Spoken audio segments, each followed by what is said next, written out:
So now chapter 5, the sixth Vajra statement.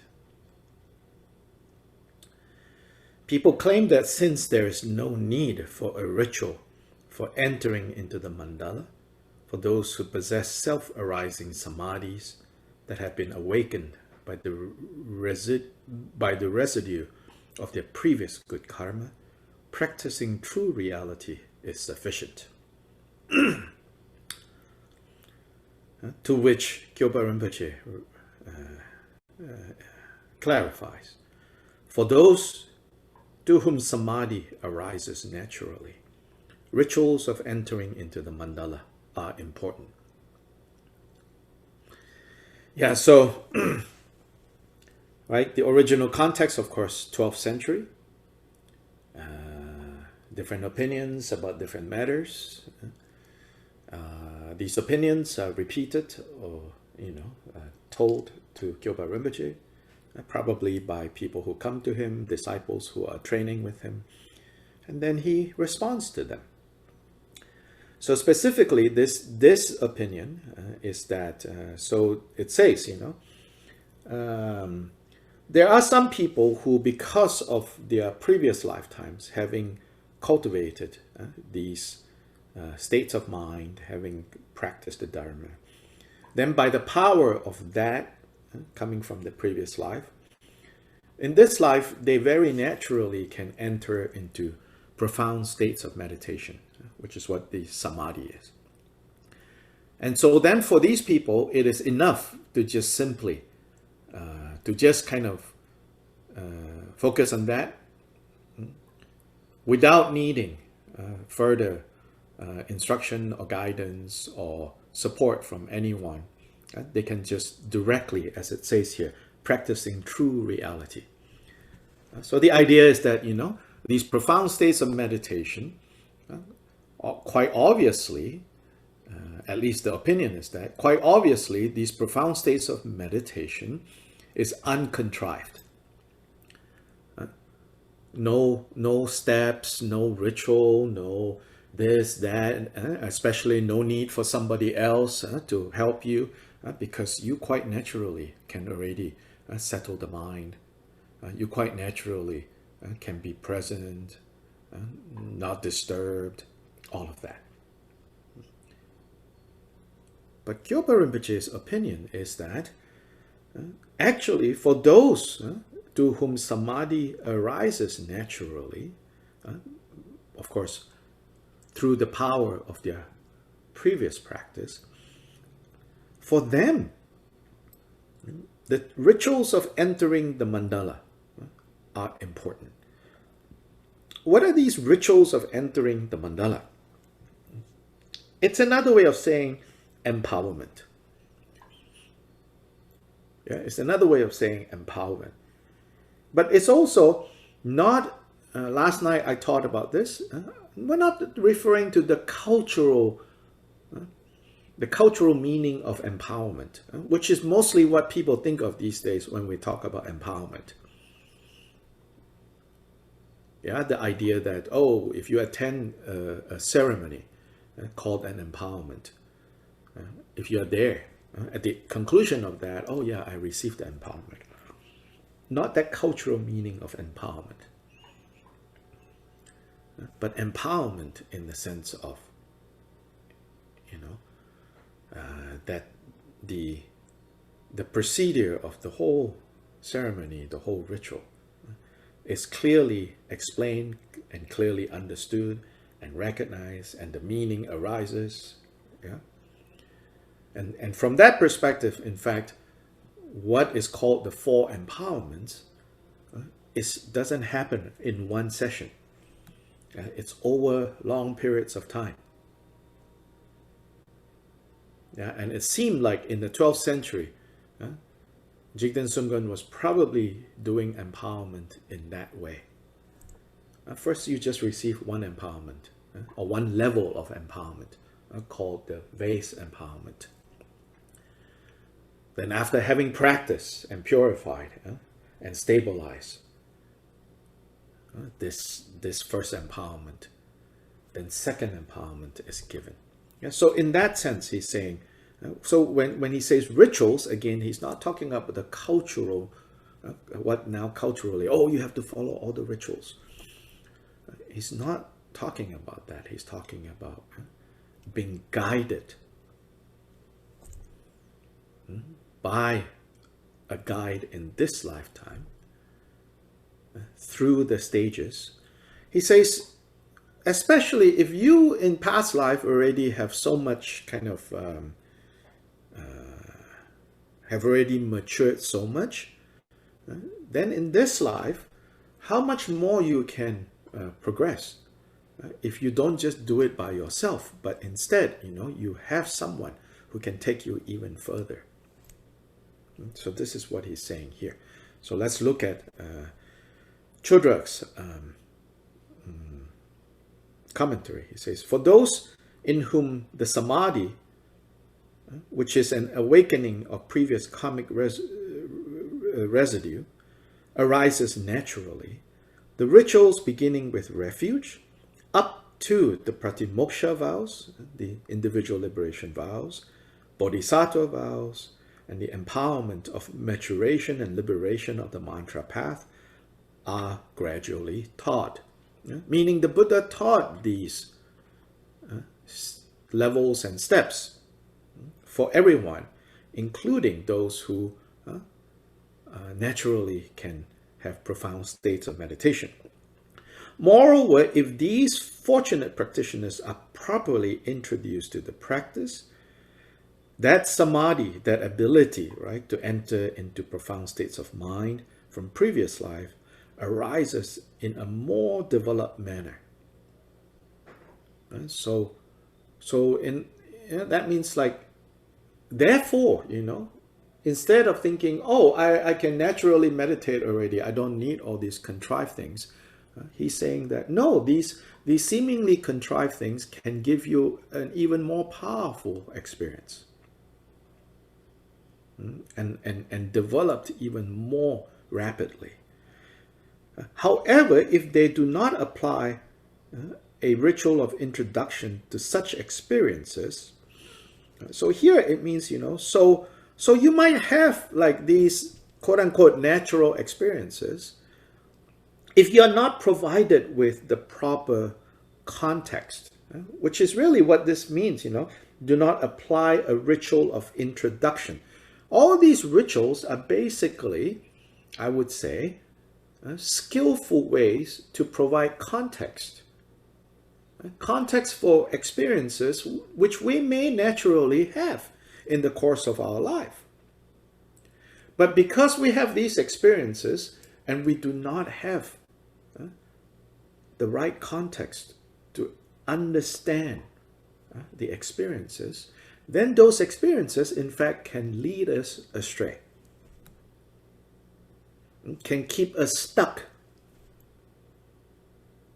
And so, the rituals, this word, because we I think a lot of us are like, oh, ritual. Here, it's not ritual in that ordinary sense, meaning the instructions, the guidance, the formalities that the Buddha and the lineage masters have put into place, they are to be used. For sure, a lot of times they are used in a kind of ritualistic, superstitious, magical way.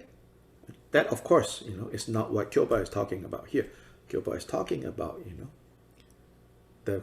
the skillful use of these methods, these rituals, to provide context and say, so this experience that you can naturally have, do you know what this means? So he says here, however, if they do not apply a ritual of introduction to such experiences, it is possible that an unstable samadhi will result. Or things such as sudden impediments, false paths, that means straying into wrong direction, and sidetracks may arise. Moreover, since it is possible that some of these things are the work of Mara,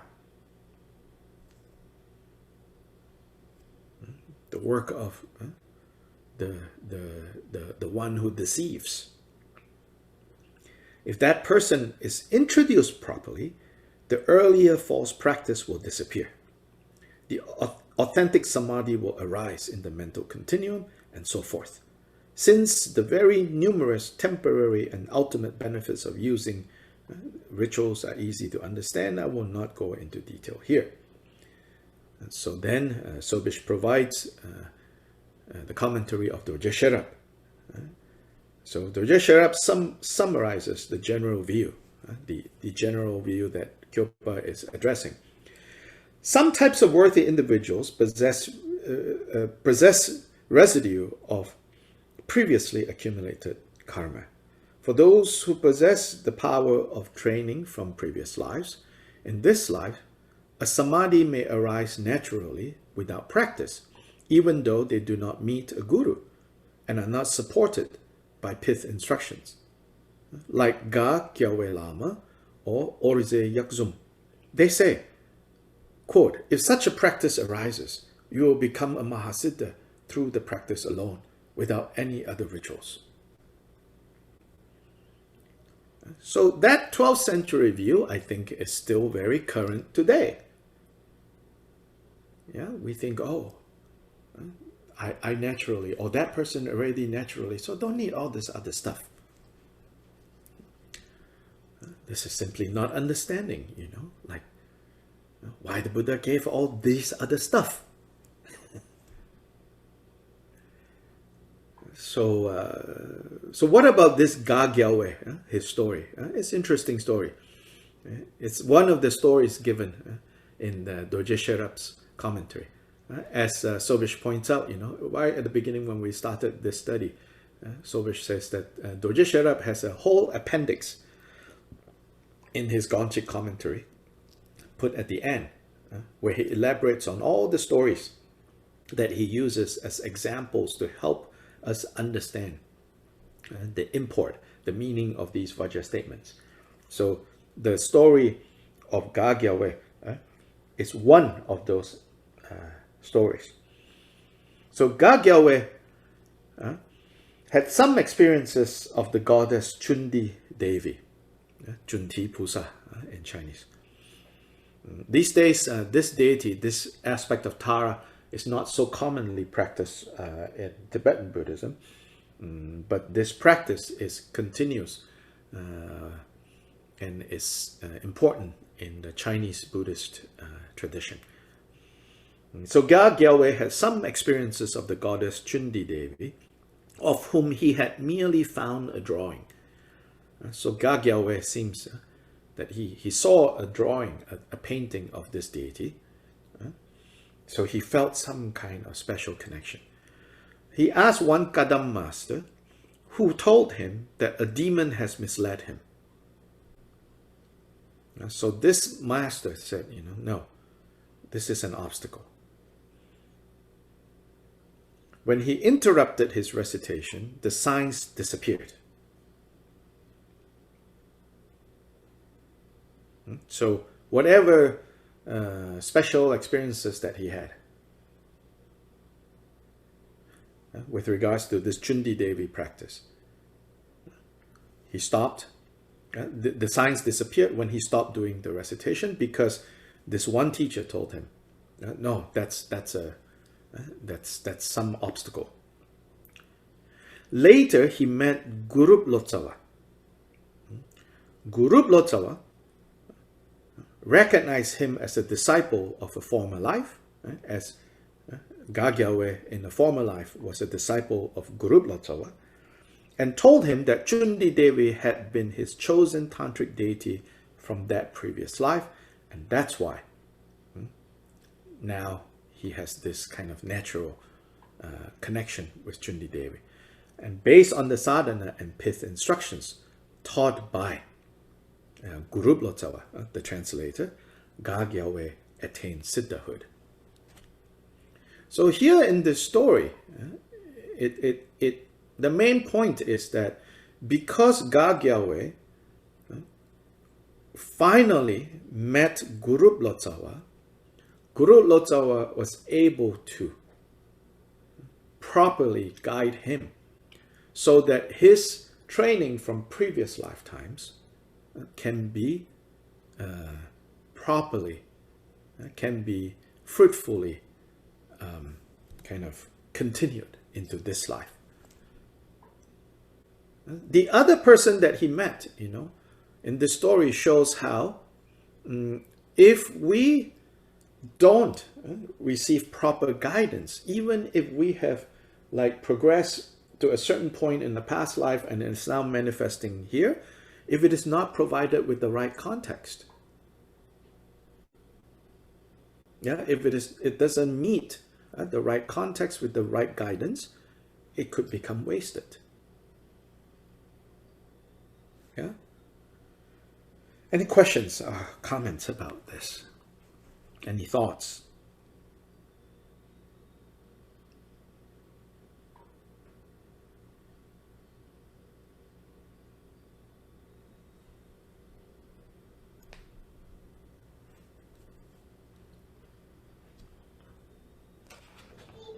Guru, you say that when he met Guru Lotsawa pointed out that in his past life he did the practice. But when he met the Kadampa master, the Kadam master just say that, oh, you should not practice this because this will become a hindrance. Yes.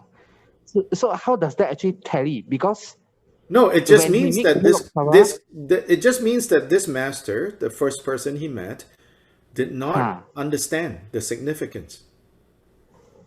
Oh, okay. Yeah. And also there's a suggestion here in that he first, saw the painting of Jundi Devi, right? Then he started practicing without the proper context.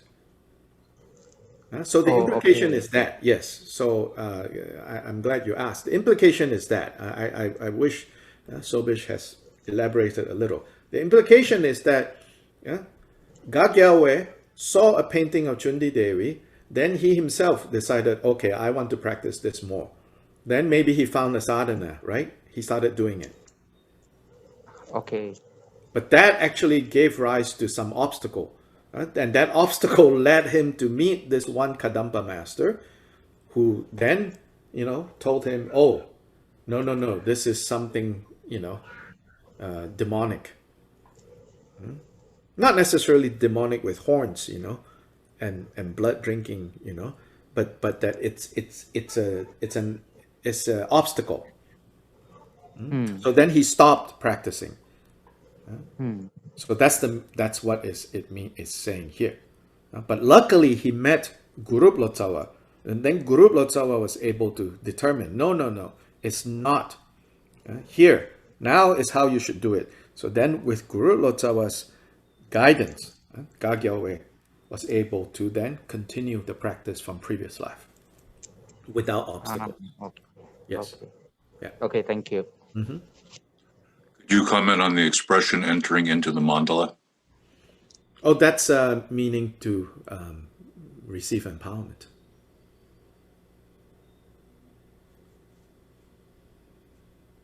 To receive empowerment.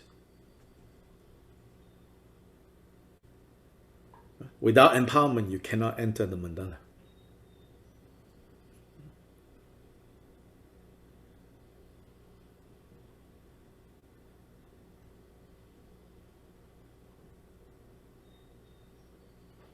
That's a common phrase found in Vajrayana text. To enter the mandala means to be introduced into this pristine view and experience of everything.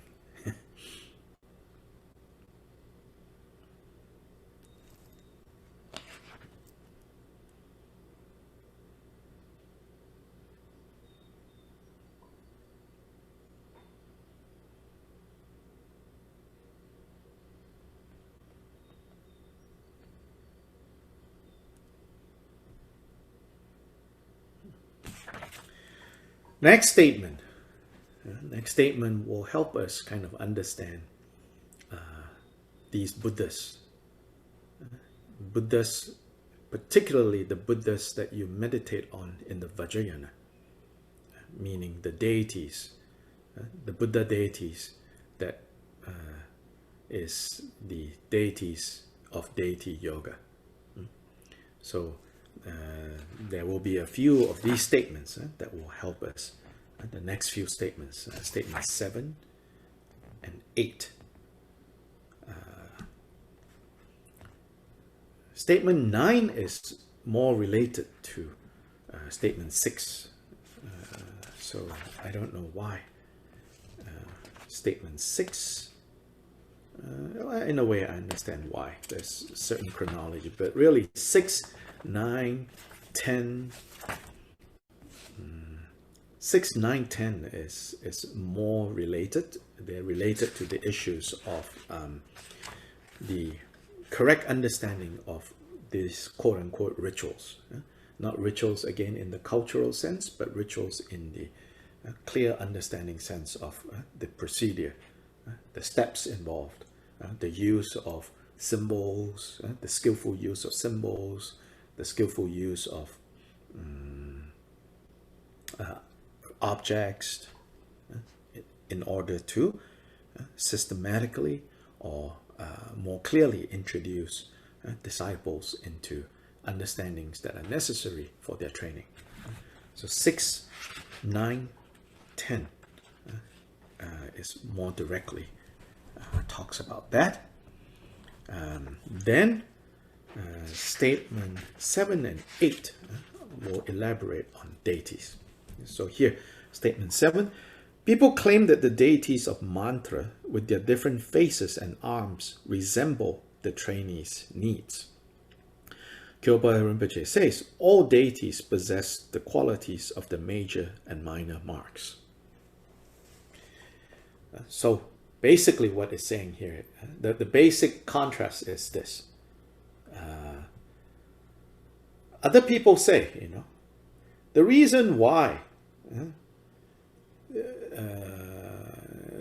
the Idam deities, some have 4 arms, some have 1,000 arms, some have 8, some have 6, some have 1 face, some have 2, some have 3, some have 5, some have 1,000. So people say, well, these are the result of Buddhas compassionately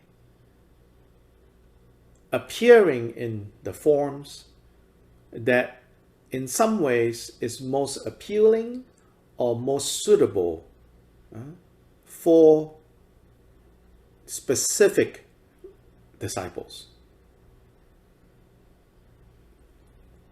Sort of like some disciples need to see and to experience a fearsome form in order to change their minds. So then Buddhas turn up in a fearsome form. Some beings require a seductive form. So then Buddhas manifest a seductive form. See, this understanding, I think, including myself, have probably explained it that way. And certainly it's a very common explanation. Right? All these are based on what we need and expect, and therefore Buddhas appear in this way. Now, generally, this view is not wrong. So again, in the Gongchik, I would say, the general view is not so much wrong as it is needing further clarification so that we don't misunderstand the general view. So a more nuanced view is all deities, here meaning Idam deities, possess the qualities of the major and minor marks. So this notion of major and minor marks is that the actual form of Buddhas are the what's known as the 32 major, meaning obvious characteristics, and the 80 subtle characteristics.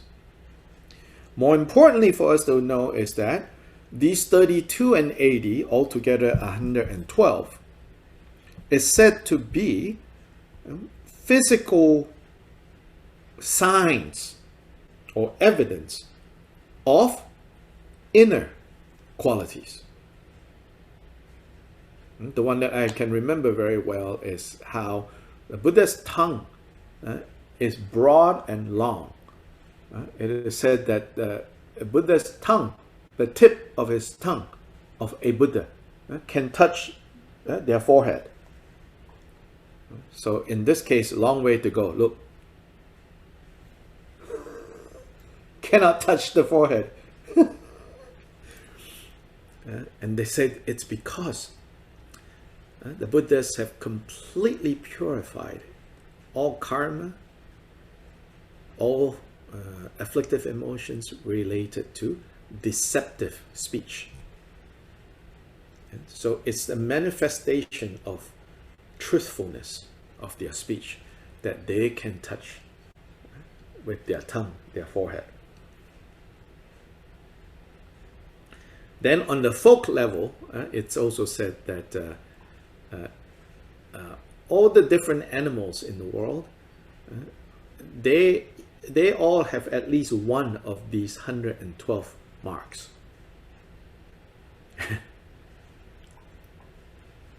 I don't know which sutra it says this, but at least, you know, in folk Tibetan saying, they say each animal in the world has at least one of these 112. And then they say dogs have this tongue touching forehead. So then they say dogs don't lie. They are very truthful. This is folk tradition, okay? So here, what Kyobpa is saying is, it's not that the Buddhas, in the form of idam deities, whatever you see in the idam deities, 1 hand, 2 hands, 1,000 hands, 6 hands, fangs, breasts, you know, 4 legs. It's not that they manifest this for what the disciple needs, but that these actually express their qualities.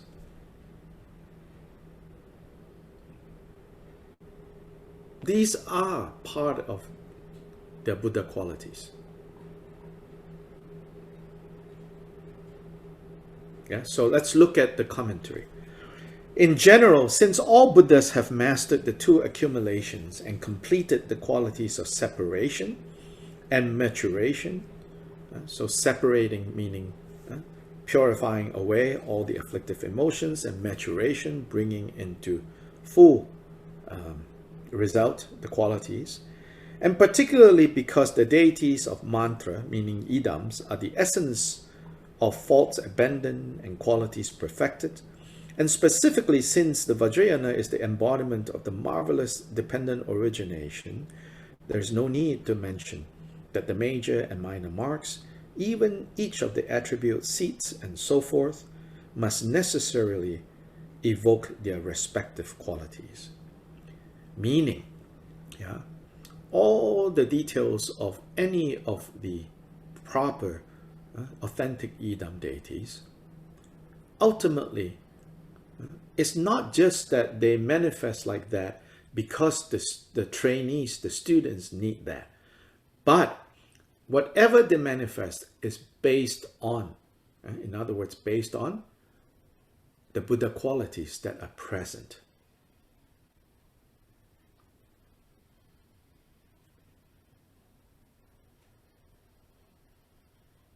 yeah, they must necessarily evoke their respective qualities. Since sentient beings are taught to be the essence of the Buddha right from the time of the ground, from the perspective of the true reality, their major and minor marks are complete. That in fact, these qualities, right, that manifest in this or that way, in this or that idam, the characteristics of the idam, those very qualities also already exist in us. So what this statement is helping us reorientate our understanding so that we don't relate to the deity forms, to the idam forms, as so much based on our samsaric needs, but based on the Buddha qualities. Do you understand this point? Does this make sense? It's clear in my head. I don't know, You have to speak. This is not helpful. I don't know which part of this is this and which part of that is that. So you have to say, well, here I follow this, but I don't follow that. Then I can clarify.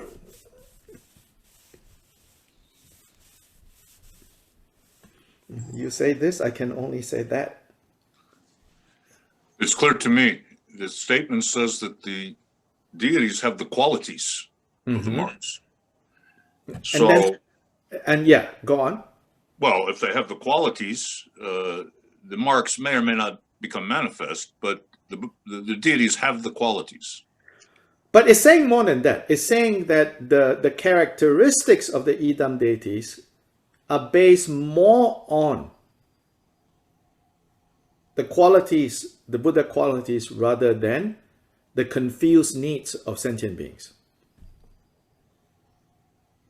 Yeah, yes, that's clear to me. Yes, okay, good. That's the main point here. Because in explanations that we often get, we get the understanding that, oh, the why tantric deities are so weird is because we, our confused needs, and therefore they have to appear in such like weird ways. Right? Compared to like Buddha Shakyamuni, right? The original template of what enlightenment looks like. Yeah? Vajra, dancing with so many hands and so many legs and holding skulls, It's like, that's really weird, Then the usual explanation is, well, that weirdness is because we are weird. Or we are messed up. And therefore Buddha has to appear in a quote-unquote messed up way, so to say. But here Kyobpa wants to say, well, yes, Buddhas appear for our benefit, of course. And specifically idams manifest these, unusual idam forms for the benefit of sentient beings. Yes. But if you just stop there, then what you are saying is, these idam forms are what?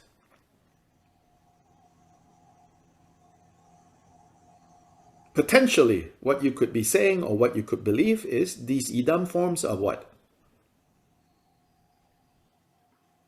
Are based on what? May? Based on something constructed according to our needs. Yes. In other words, based on? Based on confusion. Based on confusion. Then, we will have a wrong basic understanding. So then our idam practice will always be kind of half-hearted, because on a deep level we think, oh, this is based on our confusion.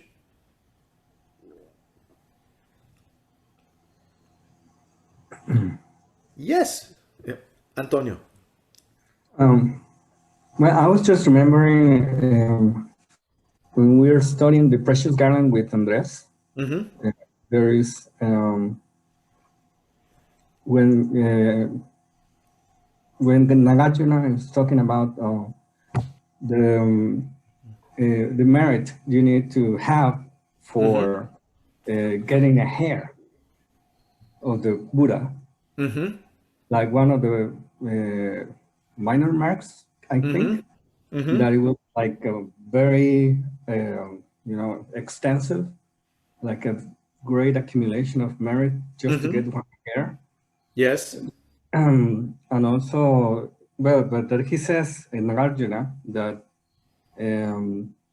you can generate that merit with your aspiration.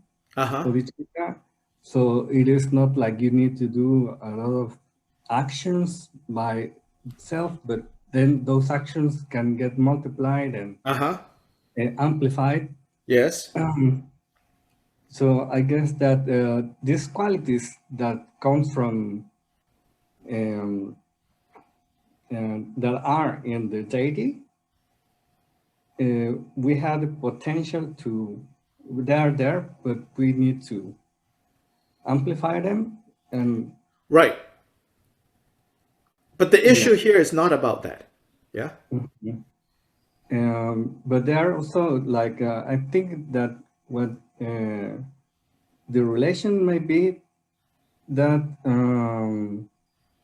this that all deities have all these qualities, and we already have them in ours, so they are present when we do the practice. Yes. Okay. But this is not the main point made here. What you said is a background assumption you need to already have. Okay. Yeah. Yeah. What you said is correct, but it's not the emphasis of this statement. This emphasis statement here is something else. And I want to make sure that we understand what is the main point here.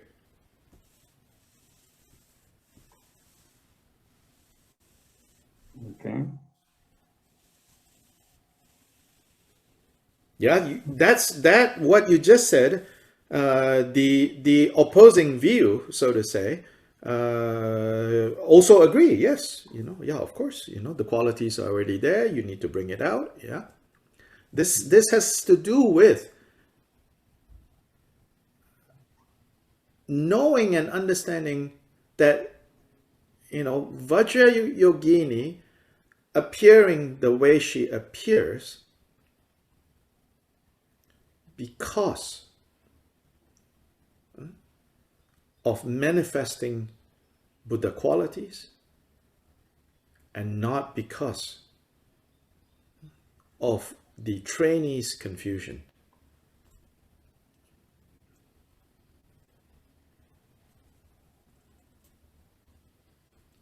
Okay. Yeah, May, can you summarize what I said earlier? Just right before this? Let me see. Buddhas appear specifically Yidam deities. Yidam deities appear in the form that they appear because of their inner innate qualities and also manifested qualities, right? Right. Yeah, because Buddhas have manifested, we have innate, yes. Right. And not because they appear in a certain way, to in response to what we need, that we sentient beings, maybe, I need to be terrified into behaving a certain way or to follow a certain practice. And so this Yidam deity appears in such a scary way to scare me. That's not how it is. Yes. How they appear is how they truly are. Yes. How they appear is how they truly are.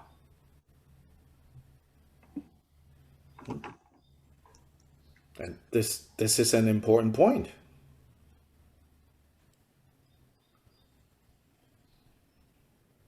perhaps a shocking point. So this is related to that. The other day I said, so wait, you mean like one day I'm going to walk down the street and then 1,000 Amchenrezi, if I have the good karma, is going to walk down the street with the way it's painted in the tankas? It also doesn't mean that.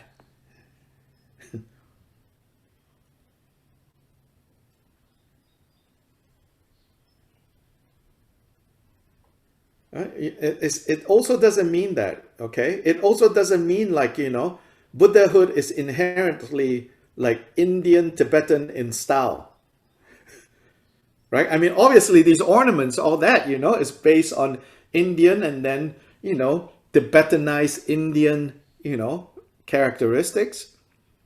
We're also not talking about that, okay?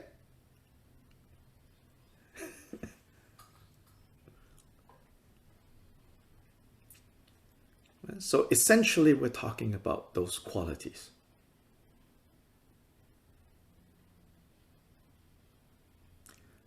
But you should not relate to the Yidam forms and think, oh, the Yidam forms are like that because some beings need to be seduced, some beings need to be threatened, some beings need to be tranquilized, some beings need to be excited, and therefore Buddhas appear. It is true, Yidam appear for the benefit of beings, but the way they appear still do not depart from the quality that is behind that appearance. Make sense?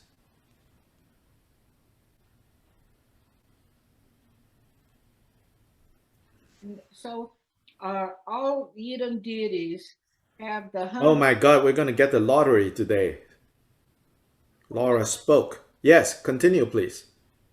So all Yidam deities have the 112 qualities, but what Yeah. gets manifest is a function of that particular Yidam deity. Yes. But again, the main point here, what you said is correct, but it's not the main point. The main point here is when Yidam deities manifest, two voluptuous breasts, it's not because somebody wants two voluptuous breasts. Or ekajati, one emaciated breast. It's not because there's someone, has a fetish for emaciated breast. Ooh.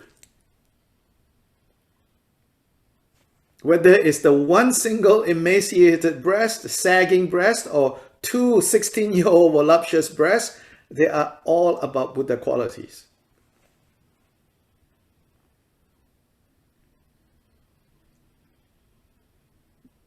But the particular qualities manifested in a particular Yidam deity is what that the theme of what the Yidam is manifesting that to our benefit because we need the fear, the this, the that, the boobs, whatever. Yes. It doesn't take out that aspect of manifesting for the benefit of beings. But here is to nuance our understanding of when Buddhas manifest for our benefit. Don't let the confusion side of our needs become the main kind of understanding as to why Buddha appeared in that way.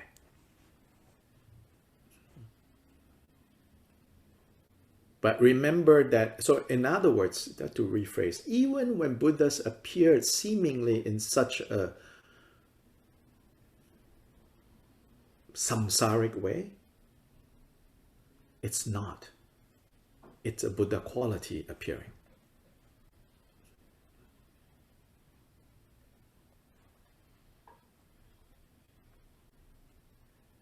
And that's how we have to relate to the Yidam forms if we are to really kind of correctly practice idam. Dr. Lai? Yes. I understand the point that the visible marks are not related to our needs or our confusion or our perceptions. Mm-hmm. And that the physical marks are results of manifestations of the inner qualities that happen to emerge as visible marks in this particular idam. Yes. But isn't it also true that we will be drawn or have an affinity to certain idams because of their marks or because of the manifestations? Yes. So our faults, our needs, our kleshas, whatever, may lead us to be attracted to certain. Correct. But that should not compromise, in other words, right, the integrity of Buddha, so to say.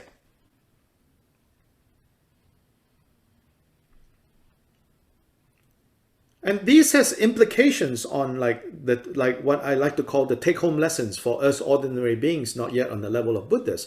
Even that, this statement has implications on our side, you know, our currently very limited context, which to me the take-home lesson is, you know, we often talk so much, we often think, you know, oh, in order to benefit someone, I need to do something or do whatever, at least in theory we say, you know, for the benefit of someone else. I'm going to do whatever. But in the doing of whatever, make sure you don't, you know, get sucked into the confusion of the other person. Your integrity of Buddha, even if it manifests as seductive, it cannot deteriorate into samsaric, confused behavior. So you have to ask yourself, can I do that? Probably not. So if not, don't do it. Yeah, for his sake, you know, I should get angry. You know, this student who's not listening to my instruction, I should get angry. And, you know,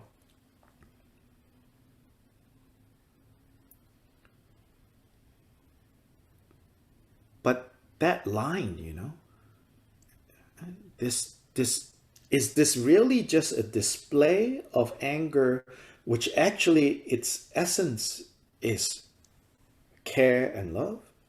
Is it truly the case?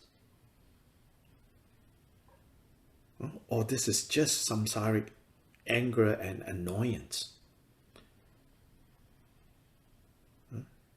That you say, oh, I'm manifesting this for their benefit. This, to me, this is the take-home lesson on the level that, you know, you or I can learn something from this statement. The statement might sound like an abstract discussion about, you know, something over there, but it's not. All these statements, you know, even at the level that we are at, it has implications.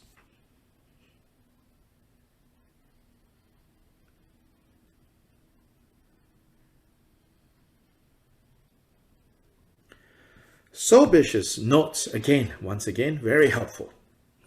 Yeah, so we are going to go through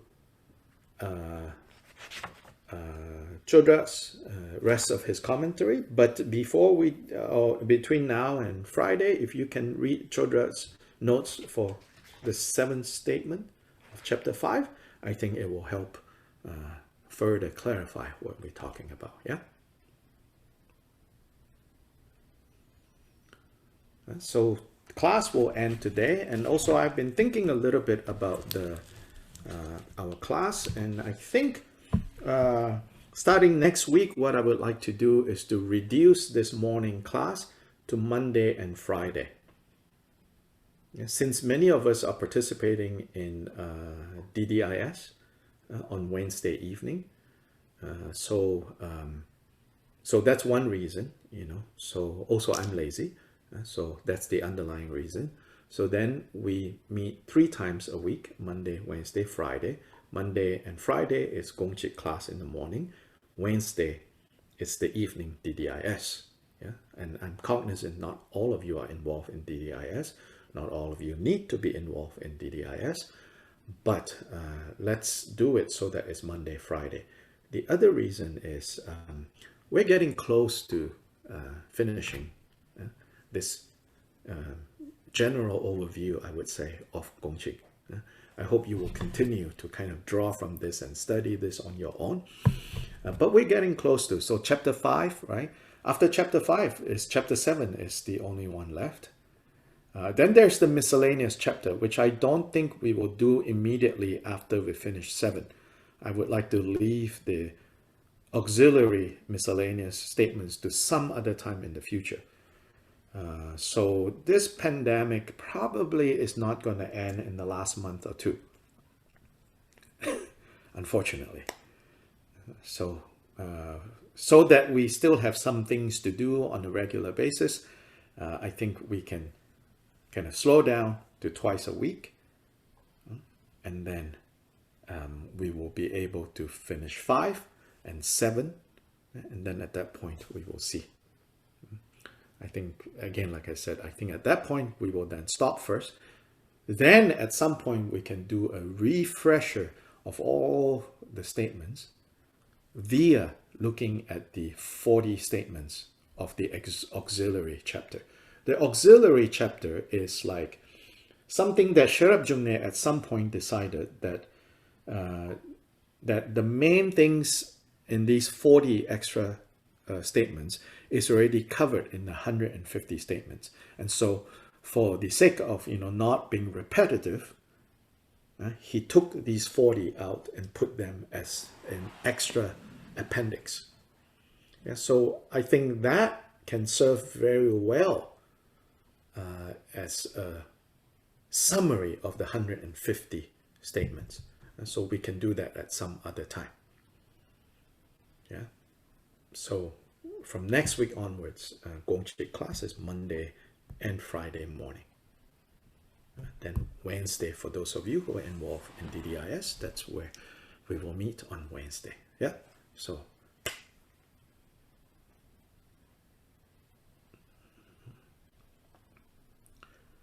Chanchu Semchu Rinpoche Maje Tapanam Gyöje Geba Nyampa Mepa Yang Gongni Gongdu Belwar Sho